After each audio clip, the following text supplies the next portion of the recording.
الله الرحمن الرحيم الحمد لله وكفى وسلام على عباده الذين اصطفى اما بعد سورہ ہود کا آخری حصہ اور سورہ یوسف اور سورہ رعد تلاوت کی گئی ہے.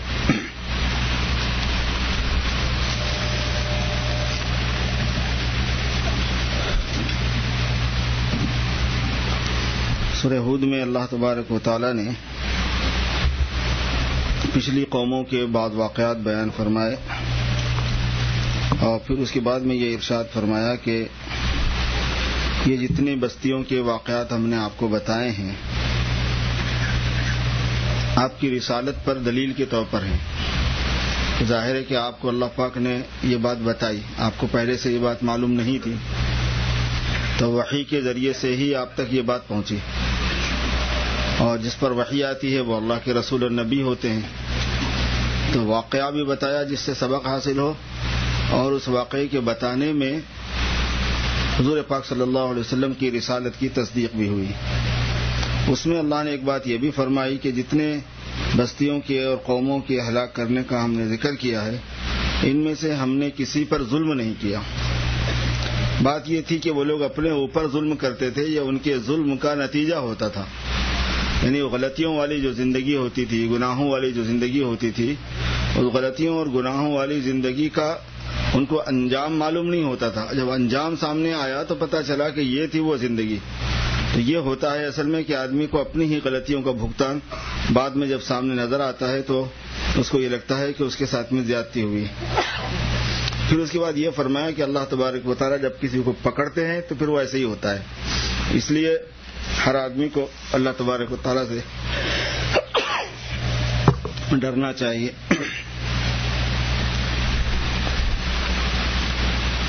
حضور پاک صلی اللہ علیہ وسلم کو اور ایمان والوں کو یہ حکم دیا گیا کہ تمہیں جس کا حکم دیا گیا ہے تم اس پر جم جاؤ.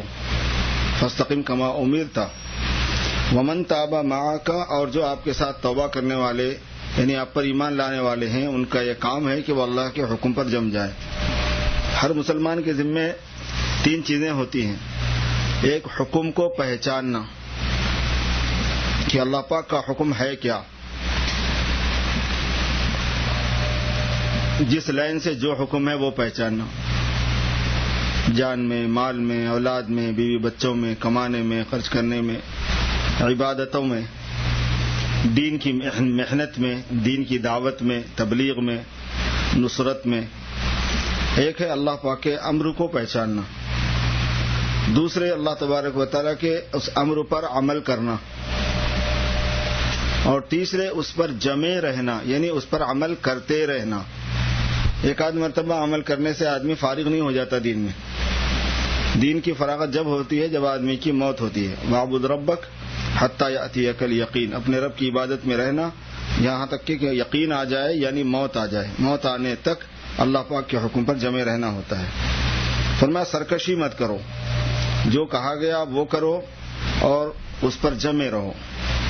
جو تم کرتے ہو اللہ تبارک و تعالیٰ اس کو خوب دیکھنے والے ہیں. اور ظالموں کی طرف مت جھکو، ولا ترکنوا الی الذین ظلموا، گنہگار جو لوگ ہوتے ہیں ان لوگوں کو فیور مت دو.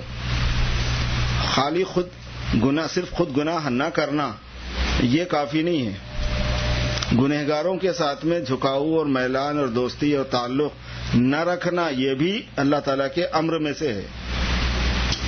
بہت لوگ یہ ہوتے ہیں کہ ہم تو نہیں کر رہے وہ کر رہے ہیں، اور ساتھ میں بھی ہیں ان کے، دوستیاں بھی ہیں ان کے ساتھ، سلوک بھی ہے ان کے ساتھ، فیور بھی دے رہے ہیں ان کو، تو یہ تو جھکنا ہی ہوا. تو جھکنے کی ایک صورت ہوتی ہے کہ ظالموں کی دیکھا دیکھی خود کرنا. جھکنے کی ایک صورت یہ ہوتی ہے کہ ظالم سے مراد قرآن پاک میں جب ظالم بولے جاتے ہیں تو اس سے مراد گنہگار ہوتے ہیں، کیونکہ اصل گناہ جو ہے نا وہ اصل ظلم ہے. اور سب سے بڑا گناہ جو ہے چونکہ شرک ہے اس لیے شرک کو ظلم عظیم کہا گیا، ان الشرک لظلم عظیم. تو ظالم جب بولا جاتا ہے تو اس سے گناہوں کی زندگی مراد ہوتی ہے. فرمایا کہ ظالموں کی طرف جھکو مت تو تم کو بھی عذاب آگ پہنچ جائے گی. صرف ظالم جو ظلم کرنے والے ہیں، غلطی کرنے والے ہیں، انہی کو سزا نہیں ہوگی، جو ان کی طرف مائل ہوں گے، جھکیں گے، ان کو بھی ہوگی. اور جب اللہ تبارک و تعالیٰ کی طرف سے سزا کا فیصلہ ہوتا ہے تو پھر کوئی مدد کے لیے نہیں آ سکتا ہے۔ نمازوں کی تاکید کی گئی کہ دن کے دونوں جانبوں میں اور رات کے حصوں میں نماز پڑھو۔ دن کے دونوں جانبوں میں یعنی صبح کا حصہ ہے، اور ظہر بھی اس کی دن کی جانب میں ہی آتا ہے، اور بعض لوگ ظہر اور عصر کو ادھر شمار کرتے ہیں چونکہ ظہر زوال کے بعد ہوتا ہے، تو دن کے دو جانبوں میں 3 نمازیں آ جاتی ہیں، اور زلفا من اللیل کے اندر 2 نمازیں آ جاتی ہیں۔ ادھر فجر آ گئی تو پہلے دن میں آ گئی تھی وہ تو، اور مغرب اور عشاء جو ہے یہ رات میں آتی ہے، تو 5 نمازیں ایسی اعلانیہ طور پر کھلے لفظوں میں نہیں ہیں قرآن پاک میں، ایسے اشاروں میں ہیں، حدیثوں میں کھلے لفظوں کے اندر ہے۔ پھر فرمایا کہ تم نماز اگر پابندی سے پڑھو گے دن کے دونوں کناروں میں بھی اور رات کے حصوں میں بھی، تو نیکیاں جو ہیں وہ برائیوں کو کھا جائیں گی۔ کچھ اعمال ایسے ہیں کہ جو برائیوں کو کھانے والے ہیں، اس میں سے نماز بھی ہے، یعنی جو آدمی سے غلطیاں ہوتی رہتی ہیں وہ ساری غلطیوں کا کفارہ وہ نمازیں ہوتی رہتی ہیں۔ اس سے مراد عام مفسرین کے پاس گناہ صغیرہ ہیں، چھوٹے گناہ جو انسان سے سرزد ہوتے رہتے ہیں، انسان کو اس کا اندازہ بھی نہیں رہتا، یاد بھی نہیں رہتی ہے، ایسی بہت سی غلطیاں صبح سے شام تک آدمی سے ہوتی رہتی ہیں، وہ سب اللہ تبارک و تعالیٰ نیک عمل سے ختم کر دیتے ہیں۔ وضو کریں گے، وضو سے گناہ معاف ہو جائیں گے، مسجد کو آئیں گے، مسجد سے گناہ معاف ہو جائیں گے، نماز پڑھیں گے، نماز سے گناہ معاف ہو جائیں۔ نماز پر جو نیکیاں ملتی ہیں وہ تو نیکی ملے گی، لیکن اس پر جو گناہ ہوتے ہیں وہ گناہ بھی اس درمیان میں جو گناہ ہوتے ہیں وہ معاف ہوتے ہیں۔ وضو کرنے سے ہاتھوں کے گناہ، آنکھوں کے گناہ، زبان کے گناہ، کان کے گناہ، اور مسح کرنے سے سر کے گناہ، پیر دھونے سے پیروں کے گناہ وضو کرنے سے ایسے نکل جاتے ہیں۔ حضور نے فرمایا کہ پانی کے ساتھ میں نکل جاتے ہیں یا پانی کے آخری قطرے کے ساتھ میں گناہ ٹپک جاتے ہیں۔ وضو میں اتنی بڑی بات ہے۔ پھر نماز کے لیے آدمی آتا ہے تو ہر قدم پر گناہ معاف ہوتے ہیں۔ پھر جب آدمی نماز پڑھتا ہے تو ایک نماز سے لے کے دوسرے نماز تک جتنے گناہ آدمی سے ہو گئے تھے وہ سب معاف ہو جاتے ہیں۔ 5 نمازیں ایسی ہیں کہ وہ کفارہ ہے لما بینہن، ان کے درمیان میں جو اوقات ہوتے ہیں ان اوقات میں گناہوں کا وہ کفارہ ہوتا ہے۔ اس کے بعد سورہ یوسف ہے۔ سورہ یوسف اللہ تبارک و تعالیٰ نے اس کو احسن القصص فرمایا ہے، اس میں بڑے سبق آموز باتیں اور بہت حکمت والی باتیں ہیں۔ ویسے تو ہر واقعے میں بھی ہوتے ہیں، لیکن حضرت یوسف علیہ السلام کا قصہ بہت تفصیل سے اور بہت ہی احاطے کے ساتھ ایک جگہ ذکر فرما دیا گیا ہے، اور بڑے عجیب پہلو ہے اس میں۔ ایک بات اس میں یہ ہے کہ خوابوں کی ایک حقیقت ہوتی ہے۔ پہلے بھی یوسف علیہ السلام نے خواب میں دیکھا، جیل میں یوسف علیہ السلام گئے تو خواب دیکھا لوگوں نے، اس کی تعبیر دی، تو ایک خوابوں کی ایک دنیا کا ایک علم ہوتا ہے جو یوسف علیہ السلام کو بطور معجزے کے حاصل تھا۔ دوسری خاص بات اس میں یہ ہے کہ اچھی نیت سے بھی برا عمل کرنے سے برا نتیجہ ہی سامنے آتا ہے۔ یوسف علیہ السلام کے بھائیوں نے اچھی نیت سے کہ اپنے باپ یعقوب کی توجہ حاصل کرنے کے لیے حضرت یوسف علیہ السلام کے ساتھ میں برائی کی تھی، نیت ان کی خراب رہی تھی۔ وہ یہ چاہتے تھے کہ چونکہ ہمارے باپ نبی ہیں، نبی کی توجہ ہم پر زیادہ زیادہ ہو جائے اور یوسف سے بہت زیادہ محبت ہے تو یہ محبت کا کانٹا ہٹا دیا جائے تو پھر ان کی محبت ہماری طرف آ جائے گی۔ اس طریقے سے انہوں نے ایک برا کام کیا، نیت اچھی تھی، نتیجہ اس کا برا ہی ہوگا۔ ہر وقت نیت کا اچھی ہونا ہر اعتبار سے اچھا نتیجہ نکالے گا ضروری نہیں ہے، نیت بھی صحیح ہونا اور اس کے ساتھ ساتھ عمل صحیح ہونا۔ اچھی نیت کر کے اگر کوئی آدمی دوا کی نیت کر کے کوئی آدمی زہر کھا لے گا تو اس کو شفا نہیں مل جائے گی، تو زہر کا تو اپنا کام ہے۔ اسی لیے اعمال میں بھی یہ دھیان رکھنے کی بات ہے، نیت اچھی ہو اس کے ساتھ ساتھ عمل بھی صحیح ہو۔ بعض مرتبہ لوگ کہا کرتے ہیں ارے صاحب نیت اچھی ہونا باہر کے عمل کا کیا ہے، سب چلتا ہے۔ بعض لوگ بولتے ہیں نظریں پاک ہونا، دل کا کیا، آدمی کا دل صاف ستھرا رہنا، ویسے خالی لوگوں سے ملنے جلنے سے کیا ہوتا ہے، اختلاط سے کیا ہوتا ہے۔ بعض مرتبہ یہ رسم رواج کے اندر جو ہے لوگ کہتے ہیں ارے بھائی نیت اچھی ہونی چاہیے، نہیں نیت تو اچھی ہونی ہی چاہیے، اس میں کوئی شک نہیں، ساتھ ہی ساتھ یہ ہے کہ نیت کے ساتھ عمل بھی صحیح ہونا ضروری ہوتا ہے، یہ بات سمجھائی گئی۔ ایک سبق اس میں یہ خاص موجود ہے کہ حضرت یوسف علیہ السلام کے بھائیوں نے مکاری کی اور ان کی مکاری چل گئی، اور حضرت یوسف علیہ السلام نے اپنے آپ کو گناہ سے بچایا زلیخا کے ساتھ میں تو وہ پھنس گئے۔ تو یہ دنیا کا بڑا عجیب نظام ہے، یہاں پہ مکار جو ہے نا اپنا کام چلاتا رہتا ہے، اور خود زلیخا نے یوسف علیہ السلام کو متوجہ کرنے والی جو خاتون تھی انہوں نے اپنی طرف متوجہ کیا اور اس نے مکاری کی، وہ بھی بچ گئی۔ بھائیوں نے مکاری کی، بھائی بھی بچ گئے، مزے میں ہو گئے۔ یوسف علیہ السلام کے ساتھ جس خاتون نے گڑبڑ کی اس نے بھی مکاری کی، حضرت یوسف علیہ السلام پر الٹا الزام لگا دیا، غلطی اس کی تھی، الزام ان پہ لگا دیا، تو وہ بھی چل گئی۔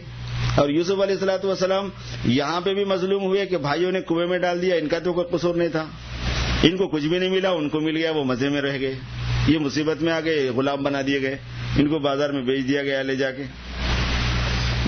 دوسرے مرحلے میں بیوی نے عزیز مصر کی بیوی نے گڑبڑ کی، اس نے مکاری کی، وہ بچ گئی، یوسف علیہ السلام پھنس گئے، اتنا پھنسے کہ جیل میں چلے گئے۔ مگر انجام جو ہے وہ بعد میں الگ سامنے آیا، بالکل بہت ہی ذلت کے ساتھ اقرار کرنا پڑا عزیز مصر کی بیوی کو کہ غلطی میری تھی، اور اللہ نے اس کے بدلے میں یوسف علیہ السلام کو عزت عطا فرمائی، نہ صرف عزت عطا فرمائی بلکہ دنیاوی اعتبار سے ان کو بادشاہ بھی بنا دیا، اور تھوڑے دن جیل خانے کے اندر گزارنا پڑا ان کو۔ ظاہر ہے کہ جو صبر کا جو مرحلہ تھا وہ کرنا پڑا، تو باوجود اس کے کہ وہ مظلوم تھے، بے قصور تھے، مگر مصیبت سر پہ آئی اور جھیلنا پڑا۔ اور یہ جو تھے بھائی ان کے، انہوں نے مکاری کی تھی، ان کو بڑی ذلت کے ساتھ میں اپنے بھائی یوسف علیہ السلام کے پاس جانا پڑا، قحط سالی کو بھگتنا پڑا، اور قحط کو ان کو ہی نہیں بھگتنا پڑا بلکہ پورے علاقے والوں کو بھگتنا پڑا۔ غلطی ان کی تھی اور بھگتنا تھا ساروں کو، سب لوگوں کے اوپر قحط آ گیا، کیونکہ بھائیوں کو یوسف علیہ السلام کے پاس میں بھیجنا تھا تو جانا پڑا ان کو۔ تو اگرچہ کہ ٹائم لگا، اس میں بہت وقت لگ گیا، کافی سال لگے۔ اللہ تعالیٰ کا ایک نظام ہے کہ کوئی چیز سامنے لانے کے لیے بعض مرتبہ ٹائم لیتے ہیں، وہ درمیان کے اس ٹائم کے بارے میں یہ نہیں سوچنا چاہیے کہ ارے بھائی اس نے کام کیا، یہ تو مزے میں ہے، اور اس نے جو ہے نا نیک رہا، نیک متقی پرہیزگار رہا، یہ پھنس گیا ہے۔ اس دنیا کے اندر یہ ہے کہ انہوں نے بتایا یوسف علیہ السلام نے پورے واقعے کے بعد میں کہ انہ من یتقی ویصبر فإن اللہ لا یضیع اجر المحسنین، جو تقوی اختیار کرے گا اور صبر کرے گا اللہ پاک اس کے اجر کو ضائع نہیں فرمائے گا، برابر ان کو اس کا اجر ملا، انجام ان کا اچھا نکلا، عزت بھی ان کی پوری محفوظ ہوئی، عزت بڑھ بھی گئی، اور جو ان کے ساتھ میں مکر کرنے والے تھے وہ بے عزت ہوئے۔ تو تھوڑے دن کا جو پیریڈ ہوتا ہے درمیان میں مزے کا، گڑبڑ کرنے سے، گناہ کرنے سے، مکاری کرنے سے، دھوکہ دینے سے، اس تھوڑے سے ٹائم سے خوش نہیں ہو جانا چاہیے، کیونکہ انجام کبھی بھی اس کا صحیح نہیں آتا۔ پھر یوسف علیہ السلام جب جیل میں گئے تو وہاں دو لوگوں کو خواب پڑا، جو تعبیر حضرت یوسف علیہ السلام نے دی بالکل ویسے ہی ہوا، اس پر پھر بادشاہ کو خواب پڑا، اور اللہ نے اس طرح خواب کے راستے سے یوسف علیہ السلام کو تخت مصر تک پہنچا دیا، کیونکہ یہاں شروع میں خواب پڑا تھا ان کو، پھر جیل خانے کے اندر دو آدمیوں کو خواب پڑا تھا، جو قیدی جو تھے ان کو، اور پھر یہ خواب کے بعد اس میں سے ایک قیدی بادشاہ کا غلام بننے والا تھا، خادم بننے والا تھا، وہ بن گیا، پھر بادشاہ کو ایک خواب پڑا، تو وہاں اس آدمی کو یاد آیا کہ وہ خواب کی تعبیر کا ماہر تو جیل میں ہے، تو میں اس کو لے کر آتا ہوں جا کے، تو پھر وہ لے کر آیا، تو اس طرح بادشاہ کو خواب دکھا کے اللہ نے حضرت یوسف علیہ السلام کے لیے ٹھکانہ اور راستہ نکال دیا، اور خواب بھی بادشاہ کا انتہائی معقول قسم کا تھا۔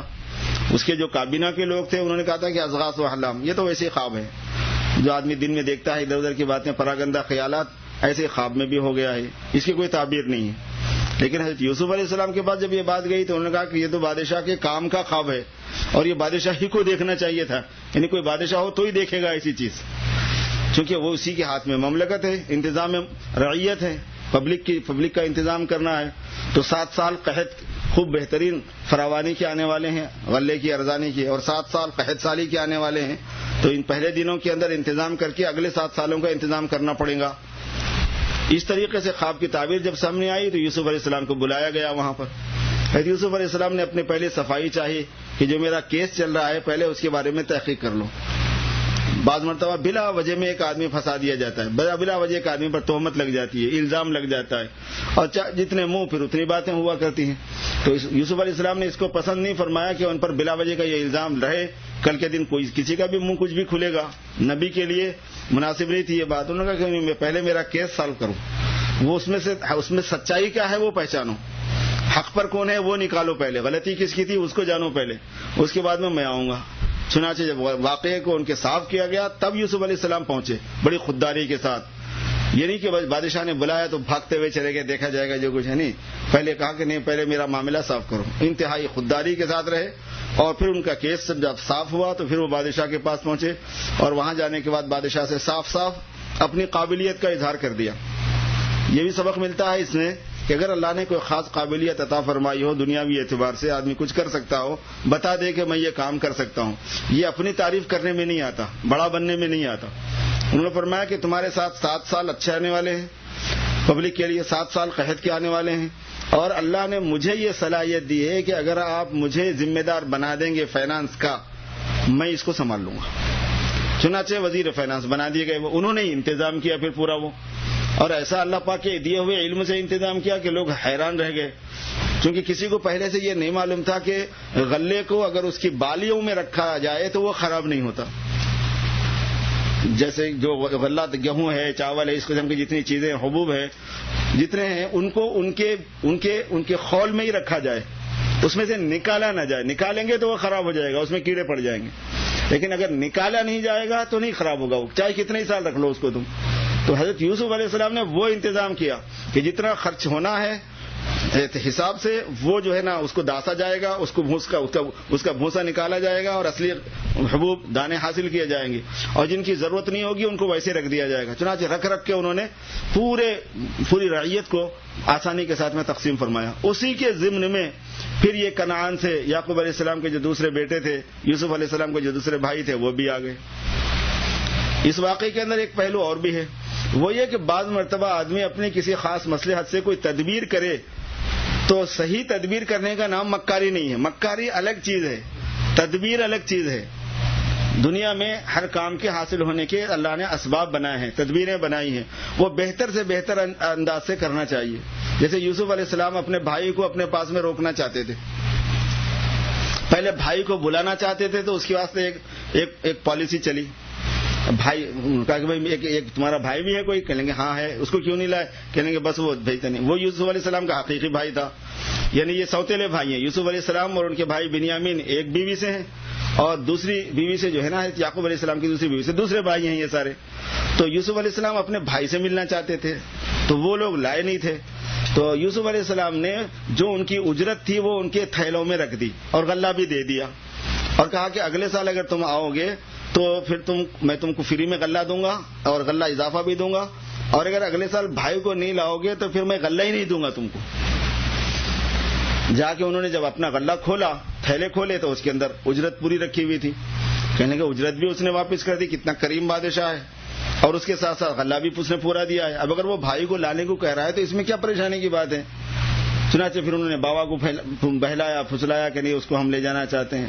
یعقوب علیہ السلام نے اسی وقت اندیشہ ظاہر کیا کہ مجھے تم پر اتنا اطمینان ہے جیسے یوسف کے بارے میں اطمینان ہوا تھا۔ انہوں نے ویسے اس کو لے کے گئے تھے اور اس کو بھیڑ چڑھا کے آگے کنویں میں پھینک کر آ گئے، مگر انہوں نے کہا کہ نہیں دیکھو یہ تو بادشاہ بلا رہا ہے، ہم تو نہیں بلا رہے، اور اس نے یہ ہم سے کہا ہے لہذا لے جانا ضروری ہے۔ تو اس طرح یوسف علیہ السلام کو بلانے کی تدبیر کی۔ اچھا، یوسف علیہ السلام کو روکنے کی تدبیر کی۔ اب کیسے روکے؟ یہ ظاہر نہیں کرنا چاہتے تھے حضرت یوسف علیہ السلام کہ میں یوسف ہوں، ابھی بات باقی تھی، بہت کچھ مرحلہ باقی تھا، کچھ اور کام ہونا باقی تھا۔ تو حضرت یوسف علیہ السلام نے اپنے بھائی کے سامان میں اپنا پیالہ چھپا دیا، اور پھر اس کے بعد میں یہ اعلان کرا دیا کہ میرا پیالہ چوری ہو گیا۔ اب یہ لوگ ان کے پاس پہنچے کہ بھائی تم لوگ چور ہو کیا؟ انہوں نے کہا کہ ہم چور ہیں، ہم نبی کی اولاد ہیں، ہم چور ہیں، کوئی ہم آپ کو چور دکھ رہے ہیں؟ حالانکہ جو کر چکے تھے چوری کی حرکت، بدتمیزی کی حرکت، وہ سب چھپ گئے، وہ بھول گئے، وہ چھپا دیا، کیونکہ ہم تو نبی کی اولاد ہیں، ہم لوگ بہت اچھے لوگ ہوتے ہیں، ہم لوگ چوری ووری نہیں کرتے۔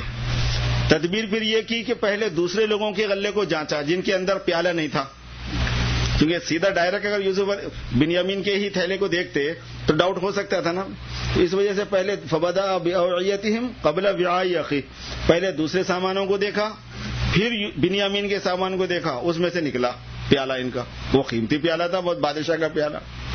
کہنے کہ بھائی اس کی سزا کیا ہونی چاہیے، یہ تو چور ہے۔ تو سب بھائیوں نے کہا کہ یہ چوری ہے، اس کا بھائی بھی ایک تھا یوسف نام کا، وہ بھی چوری تھا، بولنا تھا ان کو۔ ان کے ساتھ میں بھی ایسے ہی ایک قصہ ہو گیا تھا بچپن میں، ان کی پھوپھی نے ان کے ساتھ میں کیا تھا، اس کی وجہ سے ان پر چوری کا الزام لگا تھا۔ خیر یوسف علیہ السلام چونکہ معاملے کو آگے لے جانا چاہتے تھے تو اس لیے اس وقت کچھ کہا نہیں، مگر یہاں پر یوسف علیہ السلام نے یہ تدبیر فرمائی اپنے بھائی کو روکنے کی۔ اس میں تدبیر کیا ہوئی؟ تدبیر یہ ہوئی کہ جس کی چوری پکڑی جاتی ان کی شریعت میں یہ حکم تھا کہ 1 سال اس کے گھر میں غلامی کرے گا، وہ چور جو ہے وہ 1 سال کے واسطے غلام بنا دیا جاتا تھا اس کا جس کی چوری کی جاتی تھی. تو 1 سال کے واسطے تو بنیامین رہ گئے حضرت یوسف کے پاس. ان کو اپنے پاس میں بلا لیا اور ان کے سامنے حقیقت حال کھول دی کہ یہ پیالہ میں نہیں رکھا تھا، بلکہ پیالہ رکھنے سے پہلے بتا دیا تھا کہ میں ایک تدبیر کرنے والا ہوں، تو برا مت مان، میں تیرے کو روکنا چاہتا ہوں اپنے پاس. اس وجہ سے ان کو کوئی زیادہ برا بھی نہیں لگا. تو اس طریقے سے جو ہے ان کو وہ سزا کے طور پر 1 سال کے واسطے رکھ لیا، چونکہ 1 سال کے بعد میں غلہ لینے کے لیے ان کو پھر آنا تھا. سالانہ غلہ تقسیم ہوتا تھا. جب 1 سال کے بعد دوبارہ آئے تو پھر وہ پوری کہانی سامنے لائی یوسف علیہ السلام کہ پھر انہوں نے یوسف علیہ السلام کا قصہ پوچھا کہ یوسف کون تھا، کیا تھا. تو ایسی باتیں پوچھی یوسف علیہ السلام نے کہ سوائے یوسف کے اور بھائیوں کے کسی کو نہیں معلوم تھی. تو کہنے کہ بنیامین کو بھی نہیں معلوم، وہ تو چھوٹا تھا بالکل، اس کو یہ کہانی بھی نہیں معلوم. اب یہ ہو نہ ہو یہ یوسف ہو سکتا ہے.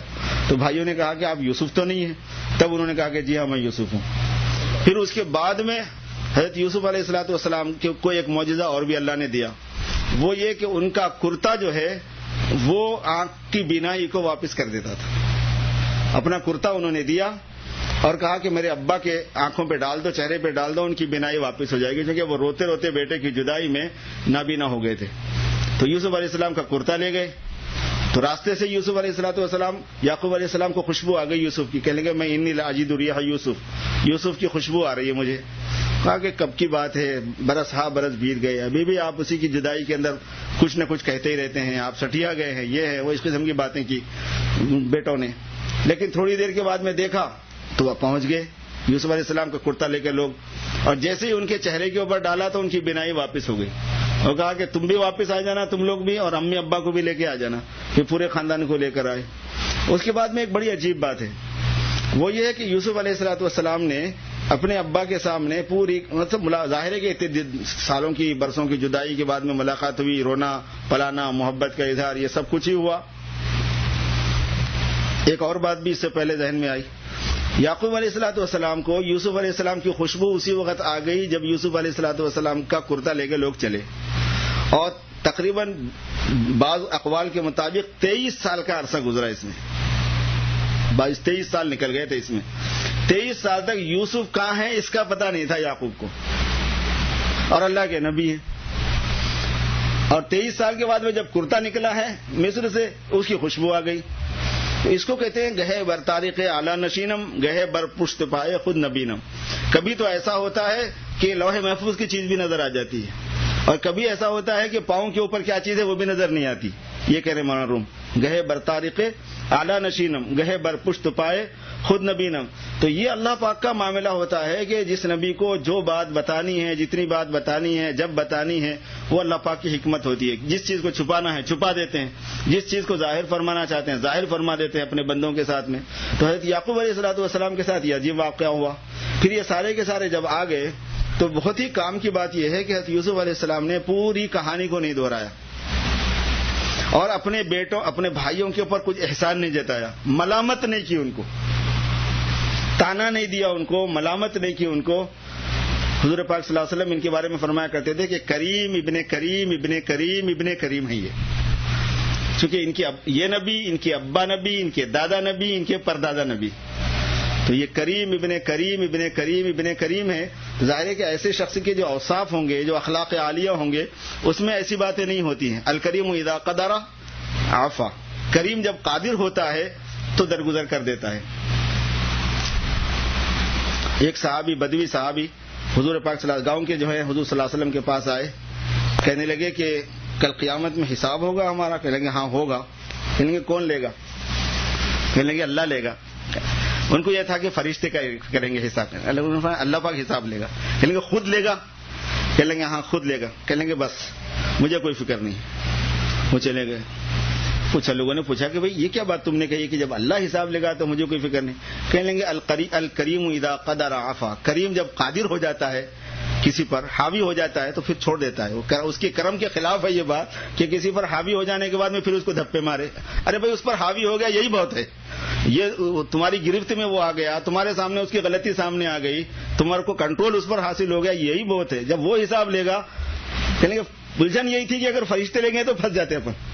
اللہ تعالیٰ لے رہا ہے ویسی کوئی بات نہیں ہے. بولے وہ چھوڑ ہی دے گا. ایسے عجیب و غریب صفات کے لوگ تھے، ان کے اندر ایسے صفات تھے وہ پہچانتے تھے. تو یوسف علیہ السلام نے صرف یہی فرمایا لا تثریب علیکم اليوم، کوئی ایسی پریشانی کی بات نہیں، کوئی ترجیح کی بات نہیں ہے.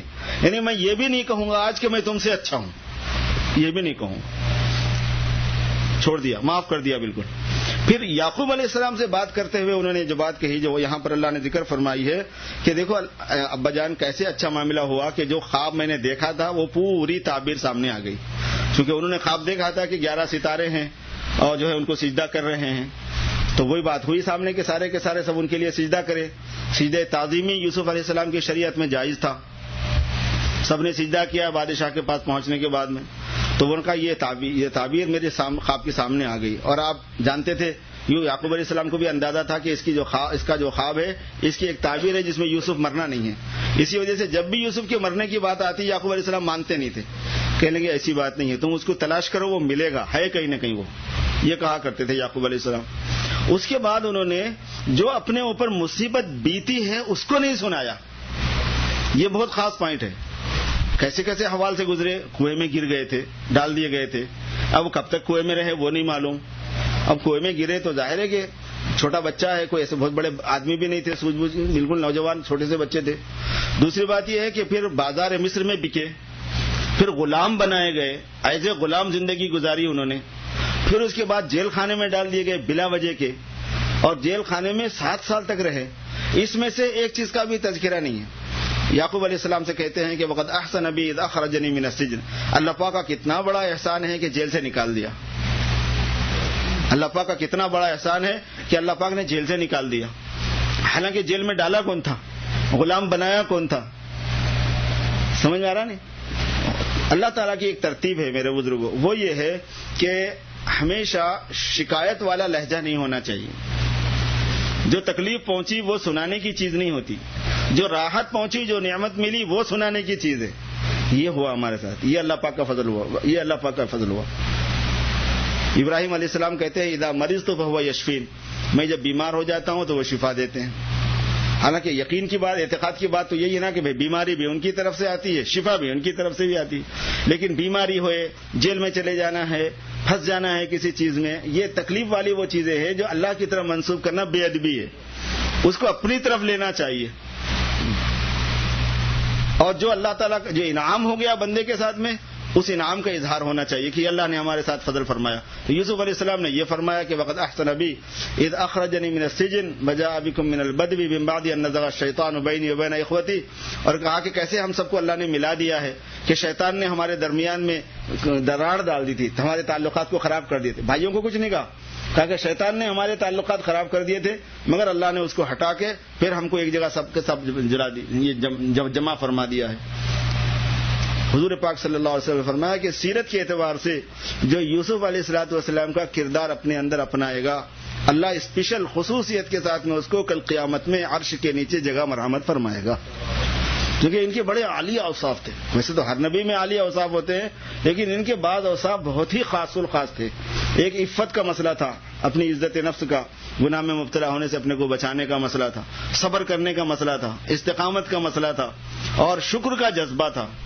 چنانچہ سورہ رعد کے اندر بھی اللہ پاک نے شکر والے ایک مضمون کو بہت تاکید سے بیان فرمایا ہے.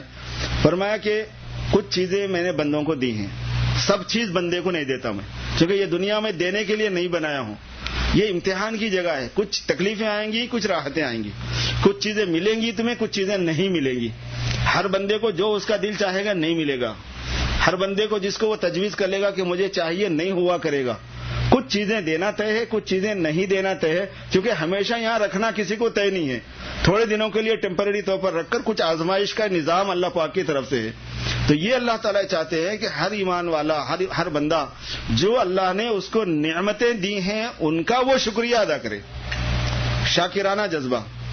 جب شیطان نے اللہ تعالیٰ سے بحث و حجت کی اور اللہ کی دربار سے مردود ہوا، تو اس نے جو چیلنج کیا اللہ کو، اس میں سے اہم بات جو اس نے کہی وہ یہ کہ میں سب سے زیادہ کوشش یہ کروں گا کہ آپ کے بندے شکر گزار نہ رہیں، بس آپ کا شکر ادا کرنے والے نہ رہیں. وَلَا تَجِدُوا أَكْثَرَهُمْ شَاكِرِينَ، آپ اکثر کو شاکر نہیں پائیں گے، شکریہ ادا نہیں. جو ملا ہے اس کی طرف دھیان ہی نہیں، جو نہیں ملا ہے اس کا شکوے شکایت کرتے رہیں گے. یہ نہیں ہوا، یہ نہیں ہوا، یہ کام نہیں ہوا، یہ کام نہیں ہوا، یہ مصیبت ہے، یہ پریشانی ہے. ارے بھائی، جو چیزیں اللہ پاک نے دی ہیں ان کو یاد کرو، ان پر اللہ کا شکر ادا کرو اور اس میں اللہ کے حق کو پہچانو. اسلام کا ذہن یہ ہے، قرآن پاک کا ذہن یہ ہے، دین کا ذہن یہ ہے، حضور پاک صلی اللہ علیہ وسلم کی تربیت کا انداز یہ ہے. مردوں کے لیے بھی یہی ہے اور عورتوں کے لیے بھی یہی ہے. عورتوں کے بارے میں حضور نے جو فرمایا کہ میں نے زیادہ تعداد میں عورتیں جہنم میں دیکھی ہیں. صحابیات نے پوچھا کہ اللہ کے رسول صلی اللہ علیہ وسلم کیا وجہ سے دیکھی تاکہ ہم اس سے اپنے آپ کو بچا سکیں؟ فرمایا کہ تکفرن العشیر، فرمایا شوہروں کی ناشکری کرنے کی وجہ سے. جو شوہر نے دیا وہ یاد نہیں رہتا، جو نہیں دیا وہ یاد رہتا ہے، جو سلوک کیا وہ یاد نہیں رہتا، جو سلوک نہیں ہو سکا کسی وجہ سے وہ یاد رہتا، اس کو بار بار دہراتے رہتے ہیں.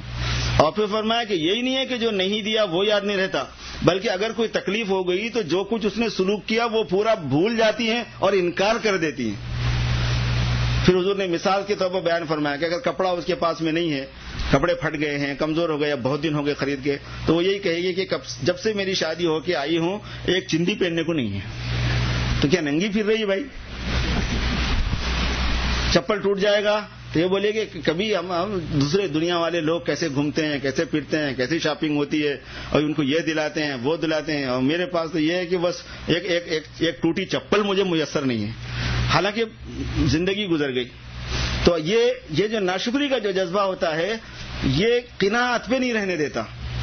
یہ کرایہ کے مکان میں رہنے پہ راضی نہیں، چاہے سودی معاملہ ہو ذاتی مکان لو. یہ چھوٹی گاڑی پہ راضی نہیں، چاہے سودی معاملہ ہو نئی گاڑی لو. مطلب یہ ہے کہ حلال حرام کی تمیز کے بغیر اپنی راحت کا انتظام ہونا چاہیے. بھلے سے تم جہنم میں جاؤ، کھلا مطلب تو یہی ہے کہ تو جہنم میں جا، مجھے یہ لا کے دے دے. اب ایک آدمی کو مجبور کرنا ناجائز طریقے پر کسی چیز کو فراہم کرنے میں، اس کا مطالبہ کرنا اور یہ کہنا کہ تو جہنم میں جا کے مجھے لا کے دے، یہ دونوں ایک ہی سینٹنس ہے، یہ ایک ہی جملہ ہے یہ، کیونکہ اس کا مطلب وہی ہے، اس کا انجام وہی ہے.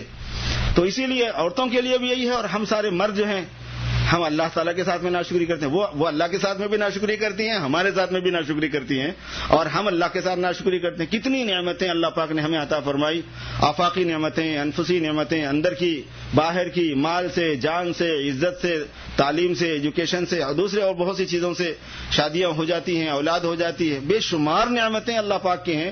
نعمتوں کا مراقبہ کرنا اور اللہ تبارک و تعالیٰ کی محبت میں اضافہ کرنا اور اللہ تبارک و تعالیٰ کی نعمتوں کو یاد کر کے ان کا شکریہ، اس کے شکر کا جذبہ اپنے اندر پالنا، یہ ایمان کی صفات میں سے ہے اور یہ مطلوبات معمورات شرعیہ میں سے ہے، یعنی شریعت میں اس کا حکم ہے.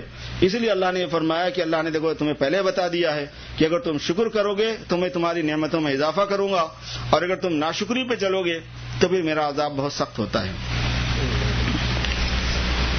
اللهم صل على سيدنا مولانا محمد وعلى ال سيدنا مولانا محمد وبارك وسلم. ربنا ظلمنا انفسنا وان لم تغفر لنا وترحمنا لنكونن من الخاسرين. اللهم انك عفو كريم تحب العفو فاعف عنا يا كريم.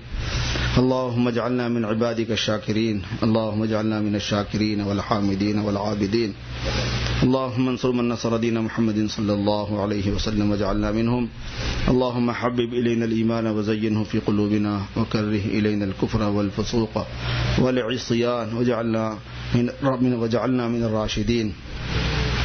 اللهم ألهمنا مراشد أمورنا وأعذنا من شرور نفوسنا ومن سيئات أعمالنا.